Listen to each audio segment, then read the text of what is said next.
Pendekatan politik itu dilakukan oleh para legislator dan eksekutif.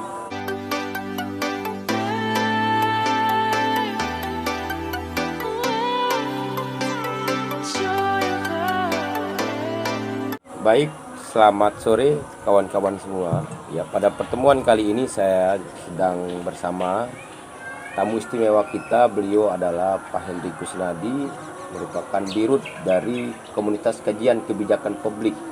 Yang lagi viral saat ini kan terkait ada utang Pemprov ini, yang saat ini belum mampu membayar, yang nilainya itu tembus di angka 290 miliar.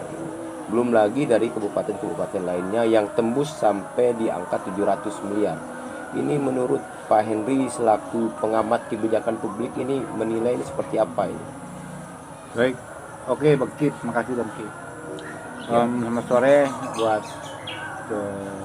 pemirsa. Ya, Saya kembali berbicara dari sisi kebijakan. apa yang disebut dengan public policy. Ya, Public policy adalah menurut Thomas Erdai ya, mengatakan bahwa public policy is what do or not to do by government. ya, Jadi kebijakan publik adalah apa yang dilakukan atau tidak dilakukan oleh ya, pemerintah. ya, Kalau kita telusuri lebih jauh terkait dengan pembangunan seperti disampaikan oleh Bang Cucu, apapun yang pembangunan itu pendekatannya ada tiga ya, terkait dengan kebijakan publik. Dari pendekatan pekan itu maka kita bisa temukan apa asal muasalnya, kenapa timbul kemudian pekerjaan proyek misalnya pembangunan yang tidak berjalan seperti perencanaan sebelumnya. ya, Pertama adalah pembangunan itu terjadi karena pendekatan politik. ya, Pendekatan politik itu dilakukan oleh para legislator dan eksekutif, ya, berupaya melakukan lobby-lobby terhadap upaya-upaya pembangunan terjadi di tempat wilayah masing-masing. Jadi kalau masing-masing dapil itu wilayah yang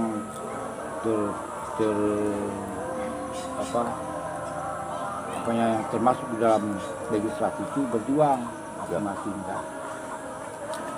Misalnya di Kabupaten Sumbawa Barat wakilnya misalnya ada dua, misalnya dia berjuang ya untuk dapil Sumbawa itu, ya, Sumbawa Barat, ya, itu seterusnya.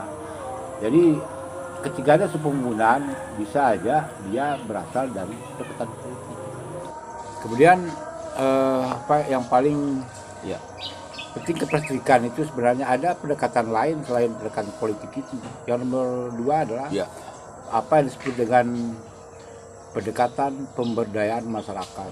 Jadi suatu pembangunan itu terjadi karena murni melihat kebutuhan masyarakat itu. Jadi tidak berdasarkan pendekatan politik seperti yang saya bilang tadi.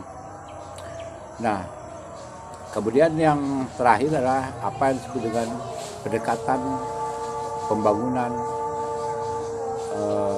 teknis. Pembangunan teknis itu termasuk diantaranya adalah pembangunan dilakukan secara wajib dilakukan maksudnya oleh pemerintah tanpa adanya pendekatan politik maupun melihat pendekatan budaya masyarakat.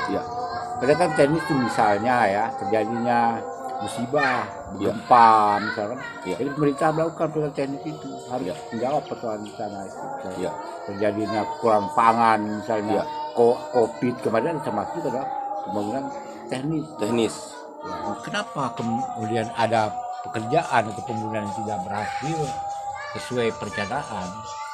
Karena kita tahu bahwa tahapan dari perencanaan pembangunan itu banyak hal yang harus diperhatikan. Misalnya dari sisi planning saja itu ada pembahasan, ada anggaran kan, ada manfaat apa sebenarnya manfaat dipulangkan ke pembangunan itu. Kemudian baru tahap berikutnya adalah ada implementasi pembangunan tersebut. Kami disusul ada monitoring dan evaluasi yang terakhir itu. Nah, barangkali ya kalau saya melihat kenapa terjadinya seperti yang terjadi saat ini di provinsi Sumatera Barat itu bisa jadi karena ada pendekatan berasal dari pendekatan politik. Ya. Pendekatan politik sangat berpotensi bagi tidak berjalannya suatu pembangunan sesuai perencanaan karena ada tarik ulur kepentingan di sana, apalagi sekarang ada di tahun politik, bisa kan kita lihat di situ kan.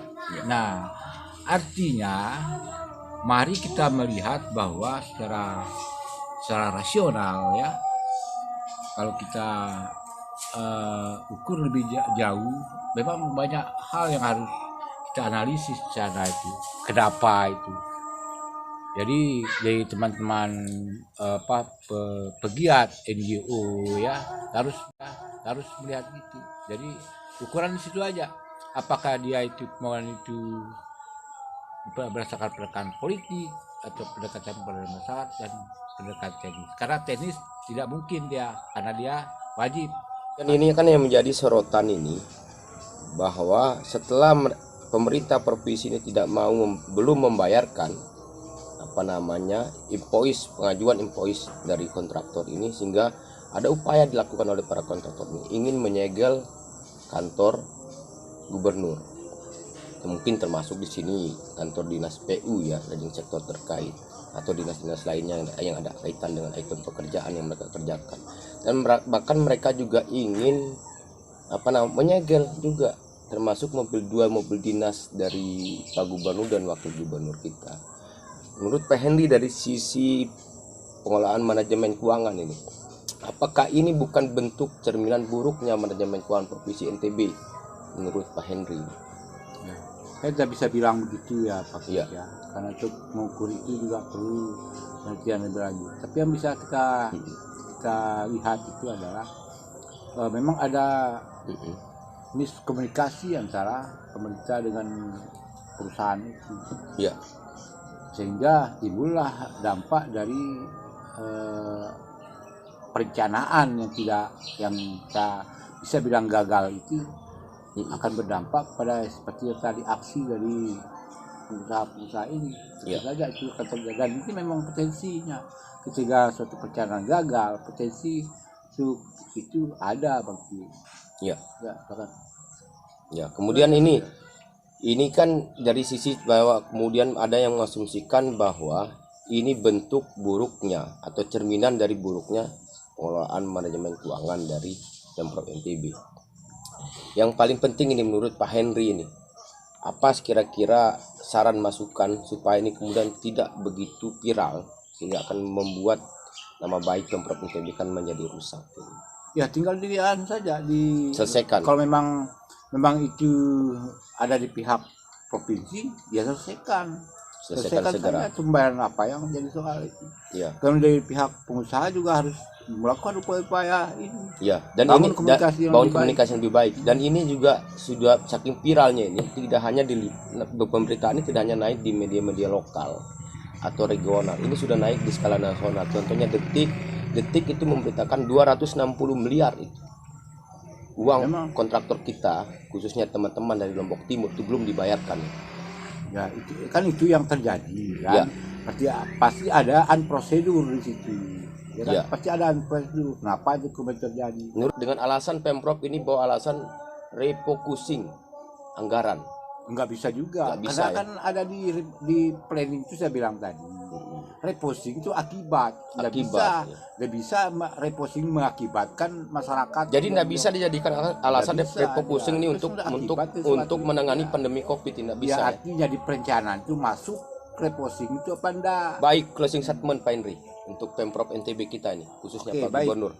Saya hanya akan mengulang dari apa yang disebut dengan kebijakan publik itu. Disebutkan dari apa yang disampaikan oleh William Dunn, seorang pengamat kebijakan publik dari Amerika Serikat.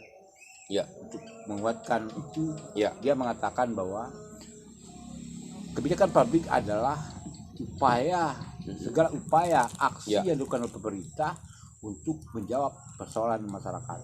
Terima kasih. Saya Henry Kusnadi, Komunitas Kegiatan Publik. Selamat sore.